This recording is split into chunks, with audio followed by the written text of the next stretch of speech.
Nós estamos de volta com o Varejo em Foco e agora sim, para dar início à entrevista, o tema, como anunciado no início do programa, é a judicialização. E nós temos aqui a honra de receber no estúdio para este bate-papo o doutor Francisco Rogério Barros, juiz, e também o representante da OAB, advogado Alex Onassis. Doutores, obrigado pela visita, uma honra para nós recebê-los aqui no estúdio. Olá, Robson. A honra é toda nossa, o Poder Judiciário só tem a agradecer essa iniciativa. A CDL está de parabéns por desenvolver esse debate acerca de um tema de suma importância para a nossa sociedade. Olá, Robson. É uma satisfação também estarmos aqui representando a Ordem dos Advogados para fazer esse bate-papo. E nós agradecemos também o convite para que nós possamos esclarecer o máximo possível a sociedade. Doutor Francisco, eu inicio essa entrevista perguntando primeiramente ao senhor. O brasileiro, o povo brasileiro, culturalmente, é conhecido por ser um povo pacífico, mas a gente tem visto, de uns tempos para cá, justamente essa questão da judicialização, a procura do judiciário para tudo, o judiciário decidindo tudo. O que aconteceu? Estamos cansados de negociar, o povo brasileiro não quer mais conversa, prefere, antes disso, procurar a justiça? Acontece que, com a Constituição de 1988, inúmeros direitos foram garantidos constitucionalmente. E um desses direitos é o acesso à justiça. O povo brasileiro, hoje, qualquer demanda, qualquer litígio que ele está de frente, ele procura sempre o Poder Judiciário. O Brasil é um dos países campeões em número de processos na justiça. Nós temos em torno de 100 milhões de processos para uma população de pouco mais de 200 milhões. Ou seja, nós temos a cada 2 brasileiros, um tem um processo na justiça. É certo que a conciliação é uma das metas tanto do Conselho Nacional de Justiça como do próprio Poder Judiciário do Estado de Mato Grosso. Tanto isso é verdade que hoje nós temos o nosso Código de Processo Civil, que está há mais de um ano em vigor, e um dos objetivos dele é sempre fazer a conciliação, porque o novo CPC, ao ser promulgado, o legislador, sempre viu a necessidade de conciliar as partes justamente para diminuir a quantidade de processos na justiça. Essa maior facilidade ao acesso à justiça, doutor, pode-se dizer que criamos um monstro e hoje temos fóruns abarrotados de processo por conta disso? Temos inúmeros processos, como eu falei antes, e os fóruns estão abarrotados. O número de juízes, embora no Brasil nós tenhamos em torno de 17 mil juízes, não é suficiente para atender tantas demandas. Por isso que nós temos em cada comarca os núcleos de conciliação. Esses núcleos de conciliação servem para quê? Para que aquela pessoa que se sinta prejudicada com seu direito possivelmente lesionado, procure o Poder Judiciário por meio desses núcleos para solucionar o conflito. A questão que se coloca agora, o novo paradigma é conciliar. As partes sempre devem conciliar, sempre devem conversar antes de propor uma demanda judicial. Para que isso? Para evitar os processos que muitas vezes demoram, as sentenças não saem em pouco tempo, os juízes têm inúmeros processos para decidir. E a conciliação, onde há um acordo de cavalheiro, onde há uma avença entre as partes, muitas vezes é mais satisfatório do que uma decisão judicial. Nem sempre a decisão judicial é cumprida espontaneamente. No entanto, quando o cidadão tem um acordo celebrado mutuamente, esse acordo tem mais chance de ser cumprido. Doutor Alex, a OAB concorda com esse posicionamento? Existe hoje dentro da entidade uma orientação aos advogados para que orientem os seus clientes a buscar conciliações, negociações antes de fato, entrar com uma ação na justiça? Bem, sim, essa questão dos acordos é trabalhado bastante com os advogados. Inclusive, nós fazemos todo início de mês a entrega das certidões aos jovens advogados. E nós sempre comentamos bastante que a realização de acordo, a busca de acordo no processo vai diminuir, como o doutor Francisco falou, a quantidade de ações ajuizadas, né? E vai dar um maior procedimento, um procedimento vai ser mais rápido, o cliente vai conseguir, né, o consumidor, não sei, talvez no caso, ele vai conseguir obter o seu êxito mais rápido. Então nós temos sim aconselhado a questão da busca do acordo, né? Mas a gente instrui o cliente a fazer toda essa forma de acordo, buscar, solucionar, mas muitas das vezes o cliente já cansado já da tentativa de acordo, eles optam pelo ajuizamento da ação. E uma vez que se tiver, trazer para nós, os advogados, toda a documentação, que estiver bem instruída de documentos, nós temos a devida obrigação, né, de fazer o ajuizamento da ação e procurar os direitos fazer valer os direitos do cliente. Um trabalho de convencimento do cliente, no sentido de procurar a conciliação, que nem sempre é fácil, o senhor mesmo mencionou, muitas vezes o próprio cliente está cansado e quer, enfim, entrar com o processo. Este primeiro trabalho já é muito difícil de se fazer. Já é bem complicado, realmente. Muitos têm procurado, até mesmo o PROCON, antes de procurar um advogado, e muitas empresas não estão dando completamente a resposta. É a hora que o consumidor, né, o cliente, procura o advogado.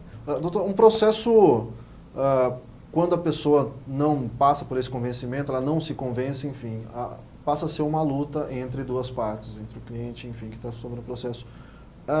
Do ponto de vista econômico também é um prejuízo. Essa pergunta vale para os dois. Do ponto de vista econômico, para toda a cadeia envolvida nessa judicialização, também é um problema que temos. Verdade. Hoje, só para você ter ideia, um processo de execução fiscal custa para o Estado e para o município em torno de R$4.000. Então, se procurar o judiciário para se cobrar uma dívida de um IPTU, por exemplo, atrasado, de um ISSQN que não foi pago pelo profissional, só para iniciar esse processo gasta-se em torno de R$4.000. É um valor exorbitante, o valor que poderia estar sendo aplicado na saúde, poderia estar sendo aplicado na segurança pública, na própria educação. Isso se a gente tivéssemos condições de sempre conciliar. Por isso que eu já falei antes, o nosso Tribunal de Justiça, nós temos uma Câmara que presidida pela desembargadora Clarice. Essa desembargadora, em todo o estado de Mato Grosso, ela instiga a que o juiz promova sempre a conciliação. Nós temos conciliadores habilitados, nós temos juízes leigos, principalmente no juizado. Pela Lei 9.099 de 95, essa lei, ela deu um avanço muito grande para o jurisdicionado buscar a satisfação de seus direitos com primeiro momento, com a porta de entrada no judiciário, principalmente nos juizados, é a conciliação. E essa conciliação, ela deve ser regida pelo modo mais fácil possível para evitar que o processo demore tanto tempo para obter uma sentença. A gente vai encerrando este primeiro bloco, a primeira bateria de perguntas, mas a gente volta em seguida com mais informações, alguns outros assuntos importantes relacionados à judicialização. Fique com a gente, que o Varejo em Foco volta já.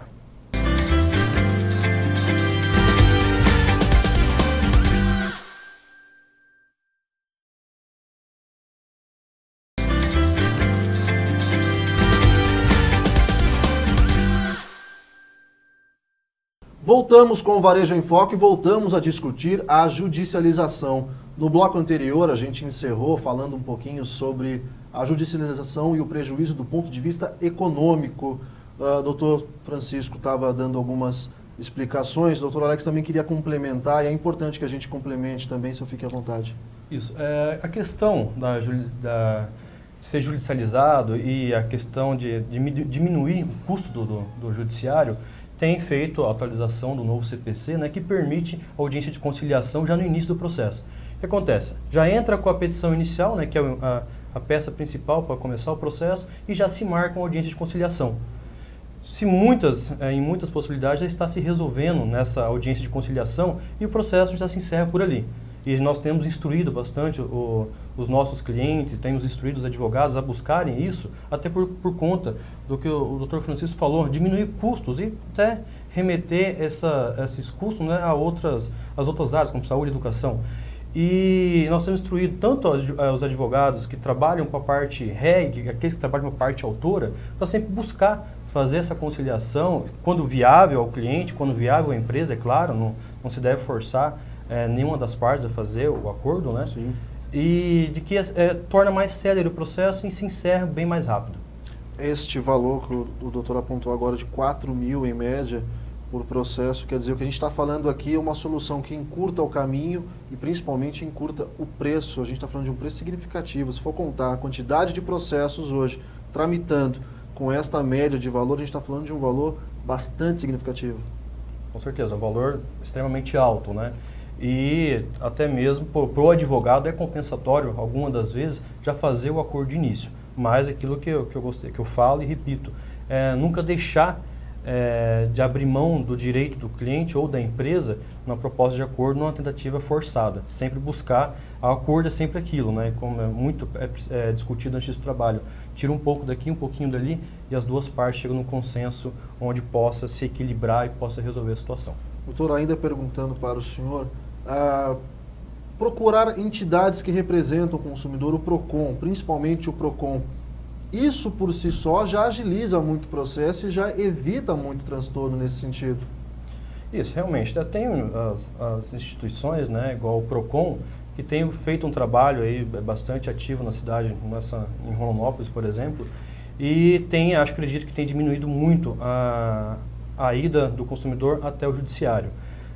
Só que muitas vezes tem grandes empresas que não estão se resolvendo, né? Não está se resolvendo no PROCON e o consumidor acaba procurando o advogado para entrar com a ação. Doutor Francisco, quando um processo chega de fato ao judiciário, começa a tramitar, chega até o fórum, como ele é analisado e principalmente no que tange às provas anexadas ao processo, atas, enfim, outros documentos, de que forma é tratado isso? Isso é uma preocupação de cada juiz e cada juiz tem a orientação do próprio Tribunal de Justiça, da nossa corregedoria, é que o juiz tente extrair a verdade dos fatos nas petições iniciais e nos documentos, que aqueles documentos realmente sejam verdadeiros e que foi narrado na petição inicial realmente trata-se de um fato verídico. Isto porque a gente observa que com a questão da judicialização, inúmeros processos são propostos, mas essas petições, essas demandas são muitas vezes temerárias. Nós temos muitas situações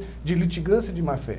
E o nosso Código de Processo Civil diz que o advogado não pode alterar a verdade dos fatos. Isso porque, se ficar comprovado que o advogado entrou com inúmeras ações buscando uma caracterização de lucro fácil e que fique evidenciado uma litigância de má-fé, o nosso Código de Processo Civil diz que o juiz é obrigado a condenar em perdas e danos a partes. Também é obrigado a impor à parte que litigou de má-fé, que alterou a verdade dos fatos, multa, além de honorários advocatícios. É interessante que essas penalidades são impostas à parte, ao autor ou ao réu. Não é só o autor que muitas vezes altera a verdade dos fatos ou o réu que muitas vezes altera a verdade, e sim as partes. Essas penas, multa, perdas e danos, honorários advocatícios são impostos a partes. É lógico que o cliente que se sentir prejudicado, ele pode buscar em ação de regresso o ressarcimento perante o próprio advogado. Interessante que quando nós temos a questão da judicialização e inúmeros processos que muitas vezes fica caracterizada a litigância de má-fé, o próprio juiz, a requerimento da parte ou de ofício, pode oficiar o AB para que a Ordem dos Advogados do Brasil apure a conduta do profissional. Doutor, puxando por esse gancho que o senhor acabou de dizer, a gente tem dois pontos então para a gente tratar. O primeiro deles é que o judiciário, apesar de estar abarrotado de processos, a justiça tem olhado esses processos e analisado para verificar a veracidade do que consta ali. E segundo, uma pessoa que entra com um processo e comprovadamente está mentindo, ela pode, inclusive, responder processualmente por isso. Perfeito. Sendo demonstrado nos autos que houve a litigância de má-fé, a pessoa alterou a verdade dos fatos, ela pode ser condenada. E a pena varia de 1 a 10% do valor da causa, ou se a causa for irrisória e insignificante, essa pena imposta à parte varia de 1 salário mínimo a 10 salários mínimos. É interessante observar que se a parte não pagar essa dívida, a pessoa que saiu, consagrou-se vencedora, pode pegar esse título, que é a sentença judicial, e procurar o cartório de protesto para protestar o nome daquela pessoa que faltou com a verdade perante o Poder Judiciário, para que o nome dela fique protestado. Doutor Alex, quanto aos advogados que defendem essas causas e advogados cúmplices de mentiras e de fatos mentirosos, a eles também competem punições? Isso que o doutor Francisco comentou, né? Está sendo encaminhado, né? É encaminhado ao OAB ofícios, né? Relacionando situações como essas, né?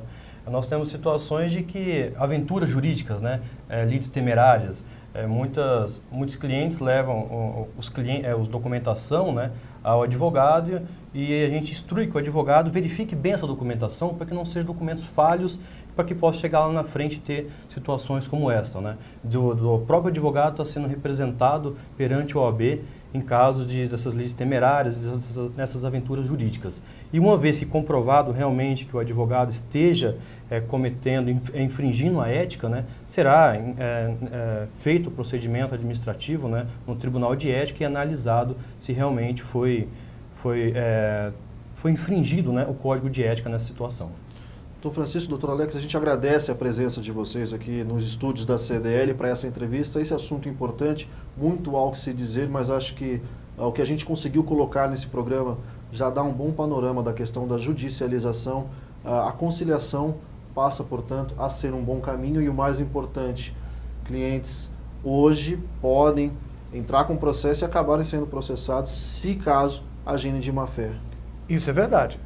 O Poder Judiciário tem que agradecer a essa iniciativa da CDL e o Judiciário está sempre à disposição para esclarecer questões jurídicas que são relevantes para a nossa sociedade. E lembrando que a conciliação é o caminho mais viável e que ninguém pode alterar a verdade dos fatos em qualquer lugar. Realmente é importante frisar, né, essa questão de possíveis acordos que até o próprio Código do Processo Civil trouxe agora, renovando bastante, informando isso.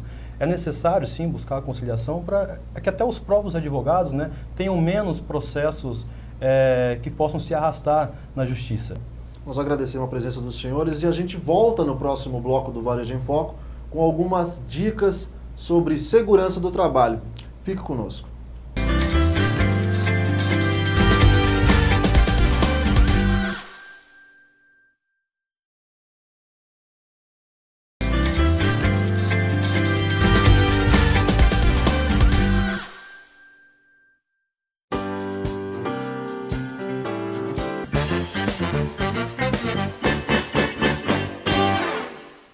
De volta com o Varejo em Foco e a gente recebe agora no estúdio para mais uma entrevista, dicas com Fagner Machado, que é da Machado Assessoria em Segurança do Trabalho. O assunto é justamente esse, segurança do trabalho. Fagner, obrigado por ter aceitado o nosso convite, por ter vindo aqui para o estúdio também para falar desse assunto tão importante. Obrigado, é uma satisfação tremenda estar aqui num programa tão conhecido que eu convivo e que eu sempre assisto. Fagner, a gente começa essa entrevista dando um recado ao empresário. De que forma ele sabe que o ambiente que ele propõe aos seus funcionários, o ambiente de trabalho dele é seguro? Isso só com um especialista atuante nesta área?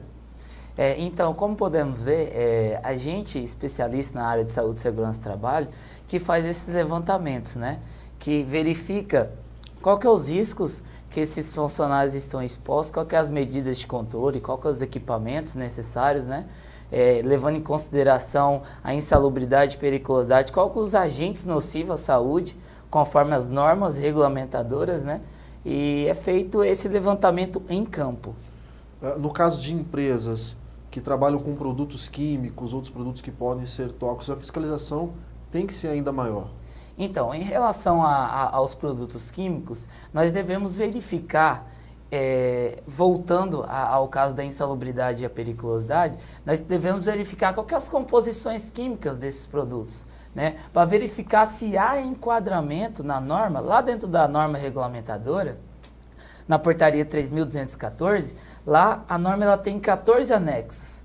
O anexo 11 e o anexo 13, que trata sobre agentes químicos, lá tem todos os agentes conforme o cadastro da CAS. Todo produto químico ele tem um cadastro. E as normas regulamentadoras trazem esses cadastros e esses produtos para dentro das normas.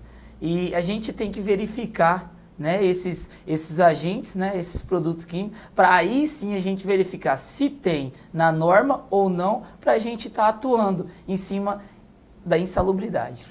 Fagner, em quais casos, queria que você desse exemplos, é constatado ali na prática insalubridade ou risco à saúde do colaborador? Então, o que nós devemos ver? Nós devemos verificar que hoje a sociedade e até mesmo os empregadores são meio que leigos no assunto quanto à insalubridade e periculosidade.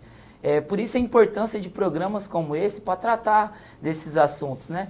Primeiramente, o primeiro passo é verificar qualitativamente. Eu tenho que ir até a empresa e fazer uma análise qualitativa para ver qual que é as descrições das atividades, qual que é os equipamentos, qual que é os produtos que esses funcionários trabalham, para daí sim eu partir para uma análise crítica. O que é análise crítica? É fazer um levantamento quantitativo, que é fazer as medições. Vou dar um exemplo. Trabalho com uma determinada máquina, em um determinado decibéis, que é o nível de ruído, né?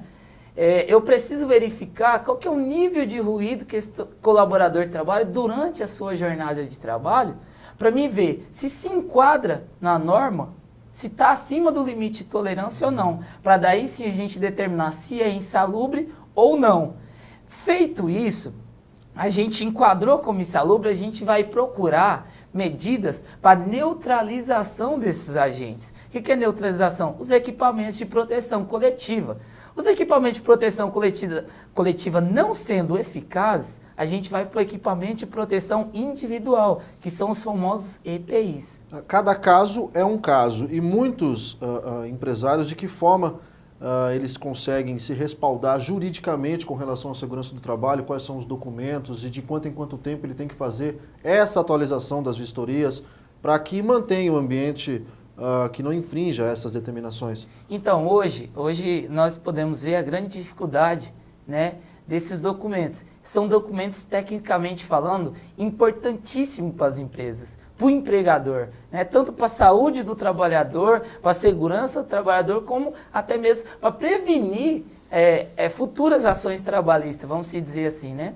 E o que acontece? A empresa tem que elaborar os programas, tem que começar pelos programas de segurança no trabalho, que são PPRA, PCMSO, o LTCAT, que é o laudo, os laudos de insalubridade, para verificar qual que é os agentes que tem naquela empresa, qual que é os riscos que tem naquela empresa, qual que é os EPIs. Esses documentos, eles são renovados, é feita análise global desses documentos anualmente, para verificar o que a empresa fez, o que não fez, o que foi eficaz, o que melhorou ou não dentro da empresa.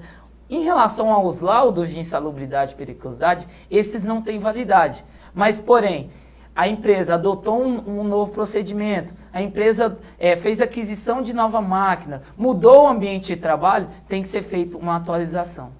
Wagner, obrigado pelas suas informações, obrigado por trazer para cá esse assunto tão importante.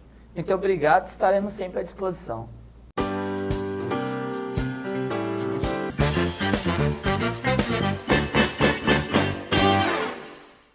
E a dica cultural de hoje é o livro Marketing de Varejo, de Alexandre Las Casas.